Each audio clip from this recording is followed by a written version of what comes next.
పుట్టిన ఒక సంవత్సరానికే పోలియో. జీవితం ఎన్నో కష్టాలు, బాధలతో నిండిపోయింది. అలాంటి మహిళకి సహృదయ సేవా సంఘం ద్వారా ఒక చిన్న షాప్ ఏర్పాటు చేయించాము. ఆ విశేషాలు ఈ వీడియోలో చూద్దాం. వెల్కమ్ టు సహృదయ సేవా సంఘం. ఈ మహిళ పేరు షేక్ జాన్బీ. పుట్టిన ఒక సంవత్సరానికే పోలియో బారిన పడింది. వివాహం అయింది. 2 పిల్లల తల్లి అయిన ఈమె కుటుంబ సమస్యల కారణంగా తన తల్లి వద్దే నివాసం ఉంటుంది. అద్దె ఇంట్లో ఉంటూ ప్రభుత్వం ఇచ్చే పెన్షన్ పై ఆధారపడి ఆర్థికంగా, మానసికంగా ఎన్నో సమస్యలు ఎదుర్కొంటూ ఉన్నారు.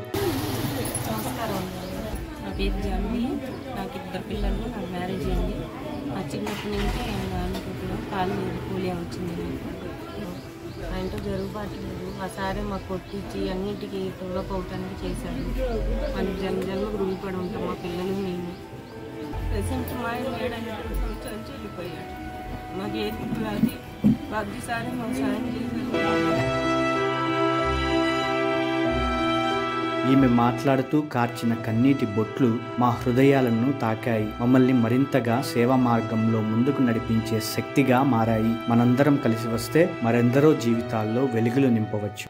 ఈ నేపథ్యంలో మరో పోలియో బాధితుడైన సంపంగి రావు అనే వ్యక్తి ఈ మహిళకు సాయం చేయమని మా వద్దకు వచ్చి ఈమె పరిస్థితిని వివరించారు. వెంటనే మేము ఆమె జీవన స్థితిగతులను శ్రీ రామిశెట్టి జోజప్ప గారికి వివరించడంతో వారు సహృదయంతో స్పందించి వారి కుమార్తె రామిశెట్టి శిల్ప గారిచే 15,000 రూపాయలు ఆర్థిక సాయం అందించారు. బాబ్జీ గారి మిత్రులైన ఈదర చంద్రశేఖర్ గారు తన తండ్రి జ్ఞాపకార్థంగా 2,000 రూపాయలు, సహృదయ సేవా సంఘం చేసే ప్రతి కార్యక్రమంలో వెన్నంటి ఉన్న అత్తోట డేవిడ్ గారు తన తండ్రి జ్ఞాపకార్థంగా 2,700 రూపాయలు, పులివర్తి మనోజ్ గారు 500 రూపాయల ఆర్థిక సాయం అందించి ఈ మహిళ జీవితంలో వెలుగులు నింపారు. ఇలా మే 25వ తేదీన కిరణ్ గారి దైవాశీస్సులతో మరియు వారి సాంప్రదాయాలలో ఈ షాపు ప్రారంభం చేయడం జరిగింది. Thanks for watching. సహృదయ సేవా సంఘం. Stay connected, inspire and help society.